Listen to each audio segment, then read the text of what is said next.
sports fans, and welcome to my take on sports with Daliso. The final is upon us. It is Spain versus England in the Euro 2024 championships being held in Germany. I'm going to take you through a short journey to the final. We'll start with Spain. Now, Spain started their journey by beating Croatia 3-0. Then they took on the Italians, who we thought, with their legendary reputation, we thought they'd do a lot better than they did in this tournament, but Spain took them out by beating them 1-0. Then in their last group stage game, they took on Albania and they beat them narrowly 1-0. In the last 16, they took on Georgia. They took them apart. It was 4-1. And at that point, I think we started seeing just what the Spanish were made of. The team we saw at the World Cup was no more. They had grown into themselves and they were threatening and they were looking like the real deal. In the quarterfinals, they took on Germany. Now, the German team was quite strong. And I thought at some point that they were contenders and they'd go further. But unfortunately, they came up against an even better team, which was Spain, and they got beat 3-1. It was a great game, that one. In the semifinals, Spain took on France. Now, France came into this tournament as favorites to win it, but they really disappointed with their star players just not being able to hack it and not being able to compete and show their skills. The Spanish team, on the other hand, showed everything we were looking for. They had the pace, the skill, the nuance to beat France, and they beat them 2-1. With Yamal, Nico Williams, almost showing their level and their ambition. That was a great game, and that is how they got to the finals.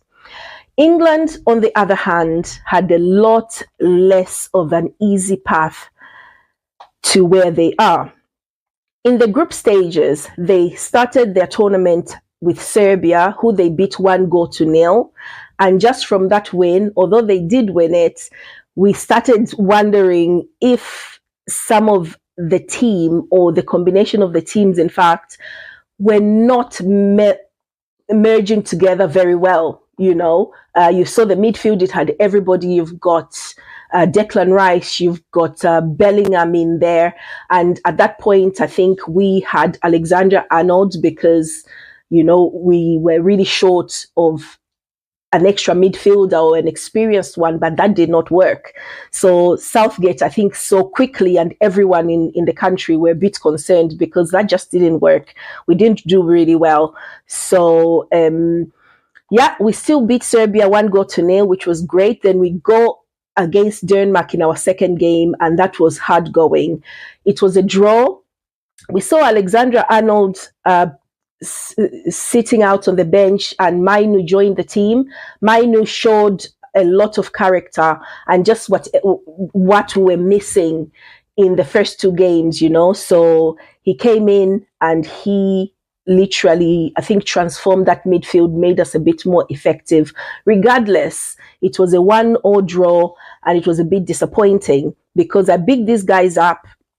And I don't know if it was just vibes or fake patriotism. I thought I knew what I was talking about, but the combination of players just wasn't working. But we saw Mainu's value for England. But, unfortunately, it turns out, experimenting in the tournament probably wasn't the best idea. But at this point, it was working. We took on Slovenia in the third game of the tournament. And it was a 0-0 draw. I mean, we did qualify to the next stages, but it was really concerning. And everyone, of course, we kicked off. We're wondering, why should this team, which was pitted to be one of the favorites to win the tournament, why are we struggling to beat some of these nations that don't seem to even be up to our standards? We've got some of the best players in the world right now. So we kicked off. Gareth Southgate looked a bit hapless. The team were coming out and started talking back, really. I was a bit surprised they did, but of course, I think sometimes it's really important that they came out and defended themselves. They were trying their best, it just wasn't working, and more needed to be done. Regardless, it was a 0-0 draw. We qualified to the last 16. We went and took on Slovakia, and the game went into extra time. Ivan Toney with a magnificent header. It was a relief. We qualified, and it was great. Going to the quarterfinals, we are facing a Swiss team that were quite athletic. They were quite ambitious. I thought, you know what, this is going to be a tough game. And in the end, it was a tough game. It was a 1-1 draw. We went to penalties, and finally, a game where we did well at penalties. It was 5-3 to England. We went through, everyone scored. And I think that is the game that really changed the outlook, because everyone was happy, everyone was more relaxed, and I had more confidence in the team because they had more confidence in themselves. You could tell they were joking, they were releasing videos and just having generally a good time, and it helped. Now, against Netherlands, the semi-finals, with restored confidence, especially in the first half, our performance was great. Everyone was coming out. Phil Foden was playing out of his socks. Saka was bombing down that right wing. Mainu was doing great. Our goalkeeper was doing great as well. So that was another game I think we did well. In the second half, more of Gareth Southgate's tactics, I think, came in. Ollie Watkins teamed up with Cole Palmer, and they created and scored the goal that was needed to send us into the final. It was great. Everyone is excited. And that is how England made it into the finals. But of course, the game was a bit controversial because England went a goal down, and Harry Kane won a dodgy penalty, in my opinion. But of course, like I said, gift horses in the mouth. We're not going to do that. He converted it. If you give Harry Kane a penalty, he's going to score it. So, of course, we got lucky there. But in the end, we qualified to the finals, and we are now going to be playing the Spanish team, who I think are favorites to go ahead and win this tournament. Now, key players to look out for in this game. Let's start with the Spanish guys. Now, Spain, I think they've got a rich selection. Top of the pile for me is Lamine Yamal. He turned 17 like hours ago, and he has been a revelation, very exciting. This tournament overall hasn't been the best, I don't think, not the most exciting thing, but we have seen some great young players coming through, especially in the Spanish squad, and I'm going to be looking out to see what Lamine Yamal does. And then we've got Nico Williams, he's been tireless on that left wing. An incredible threat, creates a lot of goals, chances for, from crosses, and he does a great job. He just bombs there, makes sure there are opportunities, takes great corners. So that's something else. Dani Olmo as well, he came on, in fact, and he replaced Pedri, who got injured against Germany. Toni Kroos wiped him out, and he's not going to be, he can't take part anymore because he has got a bad injury. But he came in, he's not asking permission to shine. He is just taking the bull by the horns, and he has been incredible. So there's a lot of threat there for the English guys to look out for. And yeah, those are the three players I'm going to be looking out for. Of course, there are a lot more other players that we know of. Of course, we've got Rodri, who's well known and renowned. And, so that's just, I'm looking at excitement, I think, for the final. We'll see the people who are going to be creating chances and getting the goals to lift the trophy. Now, in terms of England, the key players to look out for, of course, Saka. Saka, I think, is the face of defeat sometimes for England, but also when they win, he's usually has got a lot to do about it. He's got a lot to say about about it when we win, because he's on that wing, he's putting in crosses, he's trying to dribble. Sometimes he can get overused or overrun. But of course, he's at that age now. He's had a few tournaments and we rely on him a lot to produce the goods. And I'm not worried about him. He's definitely starting this final game and hopefully he does well. Harry Kane, of course, he is the main man. Gareth Southgate counts on him to go in there and do his thing. People have criticized him a bit in this tournament. They do not think that he has done enough and we should give chances to Ollie Watkins. I think people just are getting very excited about that Ollie Watkins goal that he scored the other day. There's a huge difference between coming on in the last few minutes of the game and being an impact sub and making a difference. Whereas if you start a game, Spain and any other team is going to plan on making sure that that ball doesn't get you in the right position for you to score that goal. So I think let's temper our excitement about the goal that he scored against the Netherlands, Ollie Watkins, that is, and rely on Harry Kane. Let him do what he does, and the changes can come, maybe not in the 80th minute, maybe a bit earlier.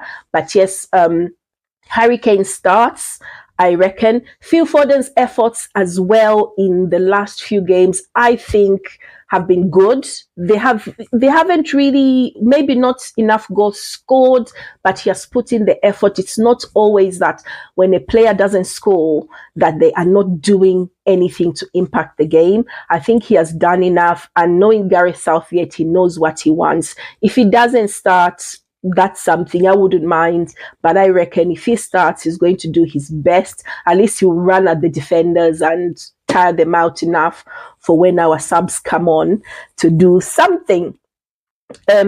Kobbie Mainoo, he came on into the team and we're all wondering why is he in the team. And I think in my one of my intro videos, I did say he's a baby of the team and he needs to come in, so because he is one of the younger players. In the future, we are going to rely on him and he'll get some experience of being in a tournament. And he's done more than that. He's come in and he's transformed the midfield. We needed a player in there who's just not defensive minded. Declan Rice and Bellingham were just not working together well enough to create the chances that we needed. Bellingham's position in Real Madrid is different. He probably plays in a different way, so he creates a lot more chances and his work shows very easily. But in this international setup, it's not always easy, in my opinion, to translate what you're doing in the club for it to look attractive.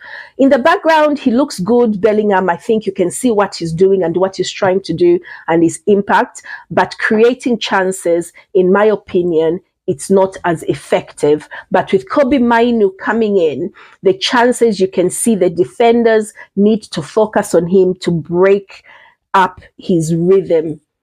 And it gives us chances to create goals, to create goal scoring opportunities for Harry Kane. So yeah, he's come in and he's been incredible. I also wanted to commend John Stones and Gehi at the back. They have been so anonymous, but that is because they are doing such a great job. We do not need to highlight their performances.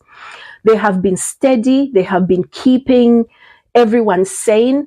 And the goals that we have conceded is not because of any errors they have made. It's because the other teams, in my opinion, have created their good chances and they've gone in. Our keeper, Pickford, has also been quite steady. I was wondering, are they going to play Ramsdale? As an Arsenal fan, I want to see all the Arsenal players play, but I reckon he's the right man for the job. And he's our number one choice for England, and he's been great. He saved a penalty in the penalty shootout. So yeah, keep him in goal. He's been quite good. Our defense has been probably the best.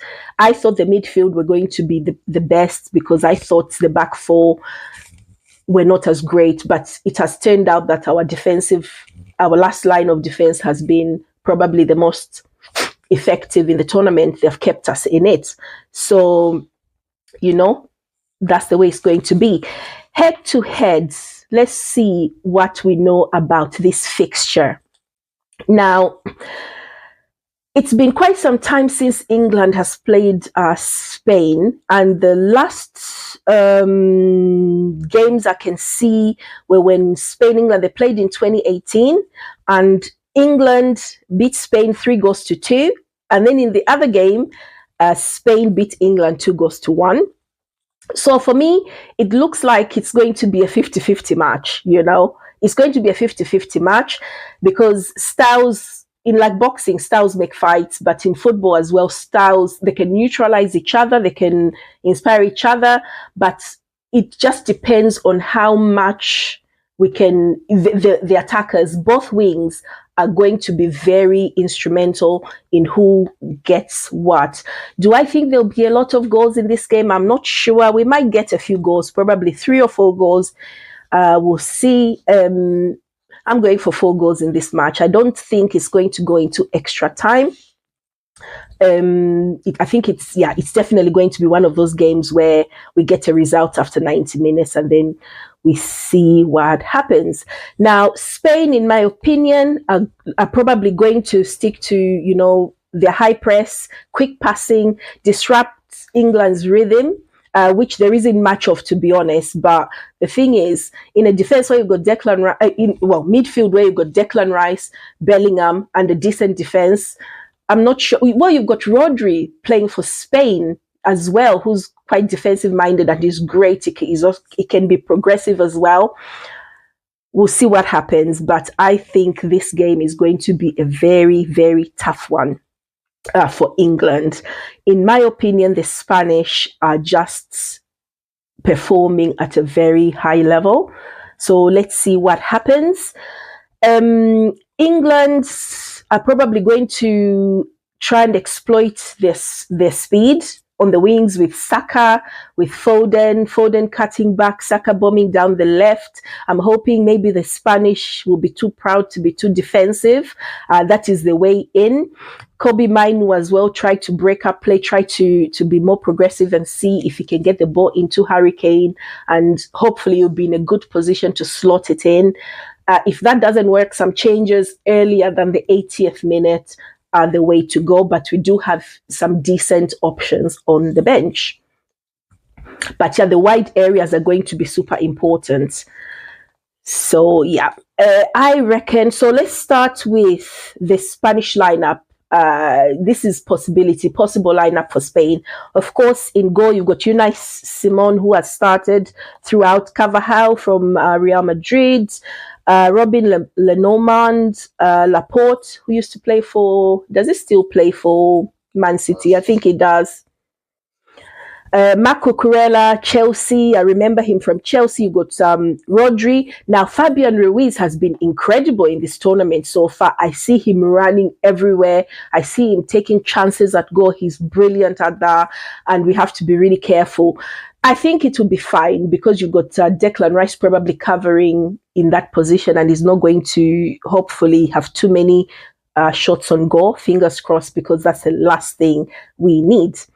Lamine Yamal scored an incredible goal against France, and he literally set that game on fire. It was incredible. It was brilliant. Dani Olmo, like I said, beautiful footballer. He'll give him a chance, and it's in the back of the net. Nico Williams is going to be creating hundreds and hundreds of chances if you let him. So defense, trying to block his movement, trying to stop the ball getting to him will be one of the priorities, I reckon. Alvaro Morata, on the other hand, he's not one of my favorite players, but he's been functional. I mean, they've been winning the games. He's scored a couple of goals, I think, or is it one goal he scored? He's missed quite a lot of chances. He hasn't had a lot of success getting his shots on target, because I've been watching that, and he hasn't really been great. But somehow he gets in. It's not always about your centre forward scoring the goal. It's about other people. If you can't score the goal, make sure the other players who are supporting you in attack are scoring the goals, and that's what's been happening. So get him there, let him get the centre backs busy, and let's everyone else score. If that is how it works, that is how it works. Let's not complain. For England, in goal, we've got Jordan Pickford. who's done a great job. Mark Gahey, I didn't know much about him. I'm like, who are you? But he's really steady. I've seen him play for England a few times, and I like it when I don't know defenders. It means you're good and you're steady and no one's embarrassing you. You're not an idiot. So he's not an idiot. He's been brilliant.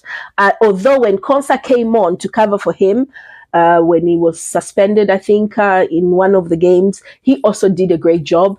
I spotted him. He was actually quite offensive. So yeah, great. John Stones, I think, has marshaled that centre back position really well. Kyle Walker has come into a bit of criticism, saying that he doesn't offer much attacking threat. I mean, we want an overlapping fullback, don't we? But yeah, we'll see how he does. And then in midfield, Bukayo Saka, our star boy. This guy is the guy. He is the main man. You know, always he's brilliant. He's going to give you 100%. And in the final, if it's going to come home, it's going to be because of Bukayo Saka. Kobe Mainu has come in and he's made a huge difference. So if he starts, which I think he will, this will be a great opportunity for him to elevate his status already, because everyone, you know, he's young. Let's see how he does. Let's sort of nurture him. No, if you are good enough, you are old enough. He's 19, I think. And yeah, he's been doing a great job. Declan Rice, Arsenal, he's played for Arsenal for a year. He's already a legend. He's incredible defensively.